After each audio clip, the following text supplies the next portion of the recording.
Hi there, YouTube. This is Lousy Facelift, and the first thing I would like to say is, in case you're wondering, no, I have never had plastic surgery, never gotten a facelift or anything like that.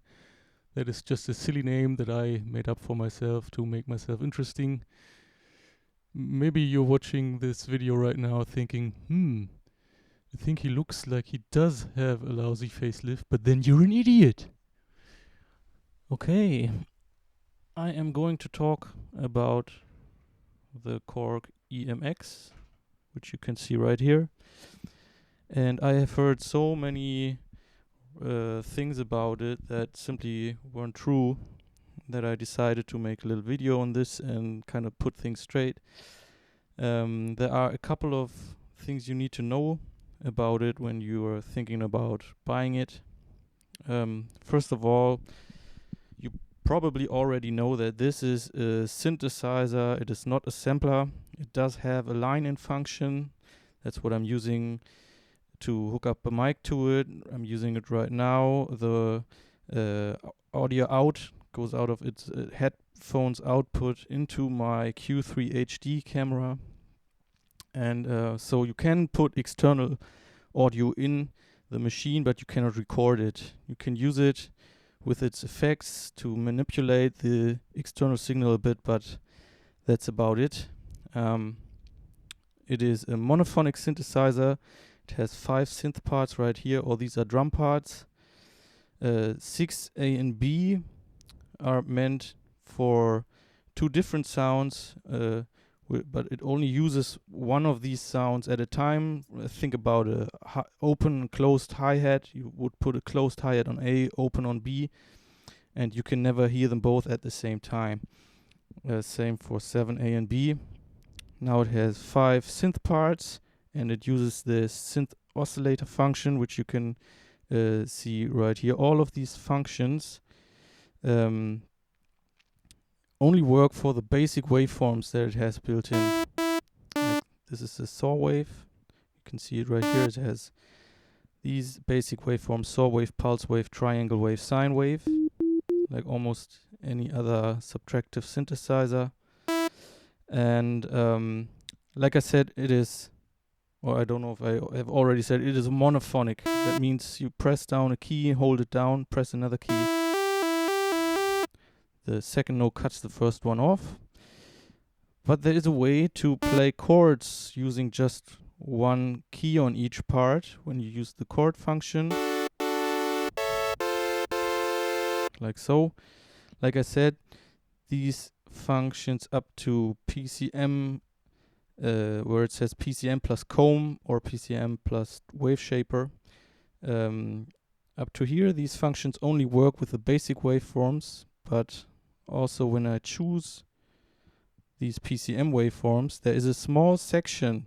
There are 76 other PCM waveforms built in the machine, and there's a small section which also uses chords. So it is possible to play keyboard sounds like pianos, electric piano sound, organ sound, strings, and 2 guitar sounds, which also use chords, even though this is a monophonic machine.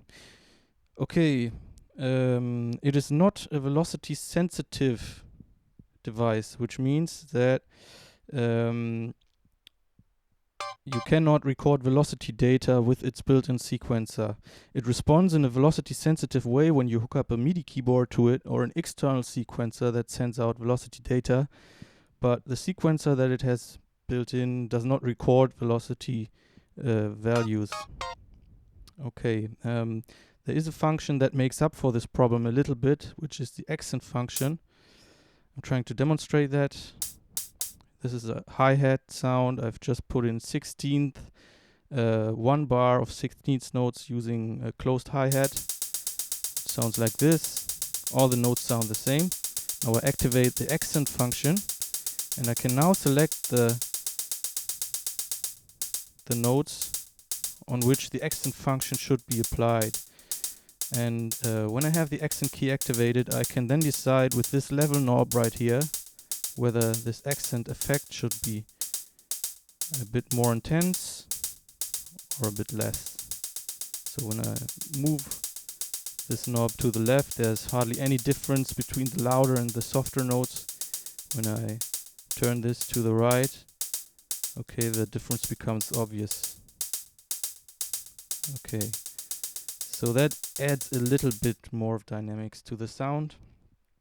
But you should know that this accent function works in the same way for all the parts that you want to use it on. You can switch the accent function on or off for each part. You have two different accent knobs, one for the drum parts, one for the synth parts. So there's two different accent patterns that you can use, but the drum part, the drum accent part works for all the drum parts in the same way, and the same for the synth part. The accent part for the synth works in the same way on all the synth parts that you use accent for. Okay. There's one thing that you should definitely know about before buying it, because it is a bit irritating. You see right here that I put in 1 bar of 16th notes for this hi-hat. When I change this, when I want to change this from a 16-beat grid into a 32-beat grid, what this machine does, it converts all the data from 16th notes to 32 notes, 32th notes, but it also changes the way the sound is played back. Usually, if on another machine, if I change from a 16th beat grid to 32, this would look like this. Okay. You still hear the 16th notes, you get a second bar. This would be half a bar, you get a second one that looks exactly like this. But on the EMX, this doesn't work. When I play the 16th notes back after I switch to the 32 beat grid, this is what you get. You get only half a bar filled with 32th notes. And it is a bit of a problem to combine different grids within one pattern.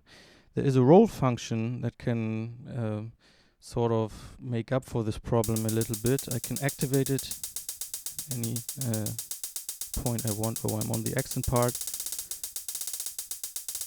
And you can set different values to this roll function. You get 2 hits, 3 or 4. So of course, okay. So the roll gets faster and faster when I, depending on what I choose here. But 2 hits is already the smallest value that I can choose. So this is already 32th notes. And 3 and 4 is even faster than that. So I cannot put 16th triplets on top of a 16-beat grid using the roll function, which is a bit of a shame. And the machine does not offer you the possibility to just switch the grid off and type in notes in your individual way of putting down notes. Everything that you record into the machine is sort of automatically quantized. Okay, and these are the limitations which I find most important when it comes to the decision of buying this machine or not. I want to say that I think it's a great machine. I really love its sound, and I've recorded a couple of patterns with it. Can let you hear some of my stuff, just short examples. Okay. Now, this is just. I think I have to turn the level down a little bit so it doesn't become too noisy.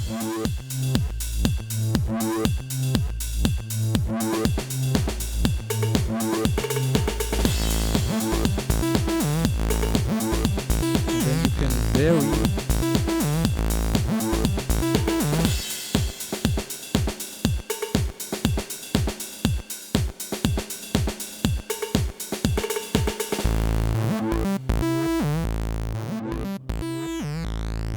Okay, and so with these keys right here, part, mute, and solo, you can add changes.